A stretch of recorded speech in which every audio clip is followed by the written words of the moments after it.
our dear public attorneys all across the Philippines, together we rise as we welcome the arrival of no less than Honorable Maria Imelda Josefa Remedios Imee Romualdez Marcos, Senator of the Republic of the Philippines. She is accompanied by the Chief Public Attorney of the Philippines, Dr. Persida V. Rueda-Acosta, DSD. Sa inang bayan. To award the Lady Justice Statuette to Honorable Maria Imelda Josefa Remedios Romualdez Marcos as Outstanding Senator of the Republic of the Philippines. We call on our beloved Chief Public Attorney, Dr. Persida V. Rueda-Acosta, DSD. Sino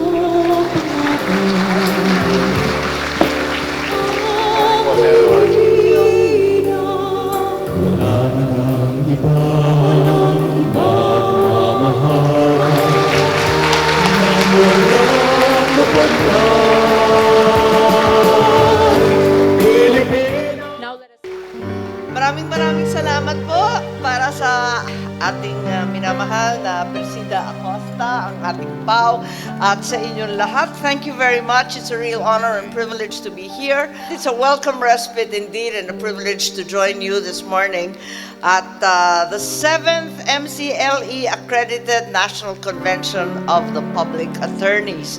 Truly, it's a joy to see you once again after the COVID pandemic. I thought hindi na magbabalikan, wala na tayong mag face-to-face, pero here we are. What a joy to see all of you. Congratulations po, nagtipon-tipon na naman tayo sa wakas, nagkita-kita ng face-to-face at makadaupang palad ang ating mga PAW. Maraming salamat. It's auspicious also because of course, it's the 7th MCLE. Makoy na makoy ang dating nung 7. Chief Public Attorney Dr. Persida V. Rueda-Acosta, Deputy Chief Public Attorney Silvestre A. Mossing, Deputy Chief Public Attorney Annalisa Soriano, our regional public attorneys from the 17 regional offices, and all of our distinguished public attorneys from 17 regions throughout the country. Palakpakan po natin! Kahit pa paano nakaraos tayo nitong napakahirap na panahon. This event is truly auspicious and I'm so happy to see all of you hopeful and ready to work. Every 3 years, kinakailangan na magtipon-tipon at mag-update sa ating mandatory continuing legal education. And for the last 2 years, we really haven't gotten together. So it's a real pleasure to be here. This is the principal law office of the Philippine government, extending free legal assistance to indigent persons and other mandated clients in criminal, civil, labor, and administrative and other quasi-judicial cases. Alam po natin ang ating trabaho at ginagampanan ng todo-todo. Alam po natin na dumarami ang mahihirap na nangangailangan ng tulong at kaalaman ninyong pagkat patapos ng pandemya, tunay nga na dumami ang mahihirap, dumami ang mga kaso.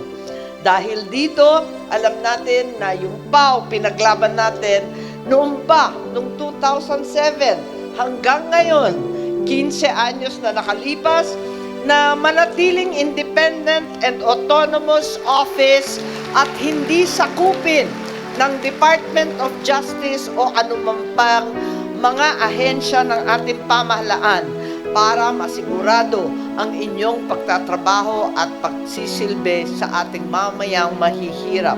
Because of this, we have entered into all sorts of legal aid, foundation efforts, even extending to Taiwan and other countries. It should be noted that despite and during the pandemic, PAW assisted against all odds and at great risk to life and limb 6,687,630 clients, handling 752,196 cases. It should be noted that 76,364 persons deprived of liberty were represented by PAO and won with great success, released from detention, regaining their liberty in the year 2021 alone. Truly, nothing can stop the Public Attorney's Office from performing their duty and doing their very best, even at the height of the COVID crisis. It appears that for the next year, for we are in the thick of budget deliberations in the Senate, the PAO will be allotted a total of 5.030 billion, of which, sana totoo, no? Kung minsan nakaliste, drawing lang pala, hindi nare-release. So, maraming testigo dito. Kaya't siguro naman yung DBM, i-release yan on time. Of that amount, 4.769 billion will be used for free legal services to indigents, other qualified persons in criminal, civil, labor, admin, and other quasi-judicial cases once again. The proposed budget is therefore almost 6% higher than the last year. 6% does not seem to be a very generous or large amount, but truth to tell, in this day and age, ruined, as it were, economy in the wake of COVID, lahat na babawasan ng budget. Sabihin ko na halos PAO lang yata ang nadagdagan. At ang dahilan ay maliwanag, pagkat halimbawa sa DOJ pa lamang, 11 ang ahensya na nakakabit o nasa ilalim ng DOJ, iisa lang ang nakapaggamit ng budget, tuloy-tuloy ang serbisyo, walang humpay ang pagtatrabaho at pagdidisburse ng national budget. Hence, we increased your budget because of outstanding and exemplary performance.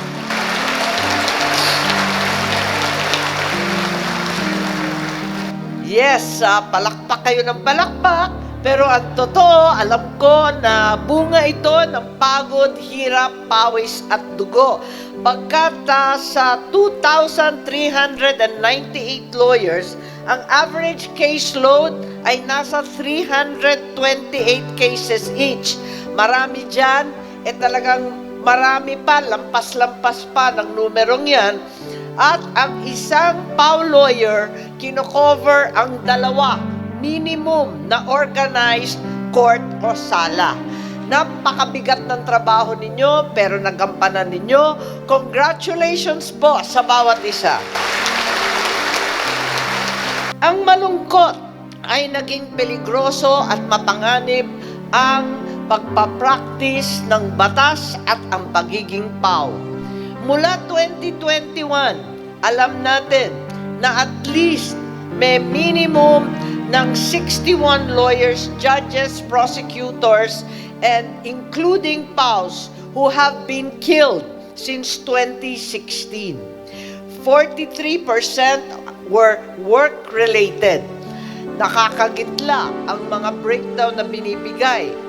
Alam natin na marami dito public interest lawyers. The Senate, therefore, expressly condemned the surge in lawyer killings and urged the President at that time, President Rodrigo Duterte, to take the necessary steps to ensure the protection and safety of our most valued legal profession.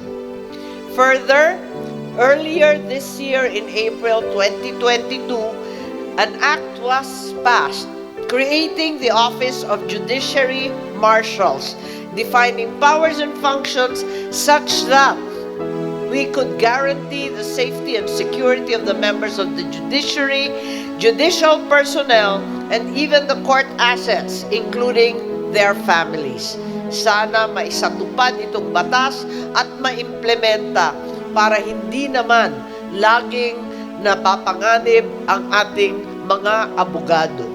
In September 21, early last month, the Department of Social Welfare and Development and PAO have now signed the supplemental memo of agreement to provide additional protection to both solo parents and their children. This will expand the MOA on the provision of legal assistance to qualified clients. I congratulate you on this initiative, having been one of the co-authors of the Solo Parents Act. The PAO also committed to extend free legal services and representation to qualified and willing complainants in cases involving the enforcement of child support by establishing an inbuilt, embedded PAO office within the DSWD office. Congratulations once again. Human rights and the violation of our bill in the Constitution has become center and significant and pivotal, not only in our domestic law, but even more importantly in our international relations. It is my hope that moving forward from today, we will in fact count on the PAO to lead that charge to defend all those marginalized, persecuted, and otherwise violated, so that we truly, finally foster a compassionate society. We are working on the release of qualified PDLs in this month, on top of the qualified PDLs already released last month. We will continue to do so even as we study the various possibilities of house or homebound medical furlough for certain of our political so-called or other controversial PDLs. It is also important that we finally delineate the possibilities of amnesty in all its guises. This I need you to help.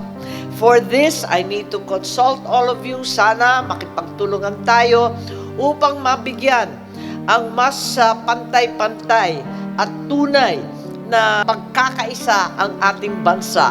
It is time that PAO take a more activist, a more important role in our legal processes, and that you remain center and front of all these efforts. Sa inyong lahat, maraming salamat at sana'y taon-taon na tayong nagkikita muli. Thank you very much for this award, and I am certain that your MCLE will be successful and will benefit all your poor and impoverished and difficult clients. Thank you very much to everyone. Mabuhay po ang PAO! Mabuhay tayong lahat! Mabuhay ang Pilipinas! Thank you very much, Madam Senator, for truly and genuinely recognizing the compassion and commitment of all public attorneys in the Philippines. Dumarating lingap ng langit, bayan lumuluha sa saya, tindi ng hamog ng ligaya, tagumpay ang misyon ng masa, naghari batas at hustisya. Ang nagmatas ay bumagsak, ang nangapi at tumapak, parang hangin na nagwawasak, na parang sa isamong kumpas. Bayan ay nahango sa tinig, sa lambong sakit na balakid, walang takot sa panganib, tagumpay ng bayan na kami, bayan lumuluha sa saya, tindi ng hamog ng ligaya, tagumpay ang misyon ng masa, naghari batas at hustisya. Ang nagmatas ay bumagsak,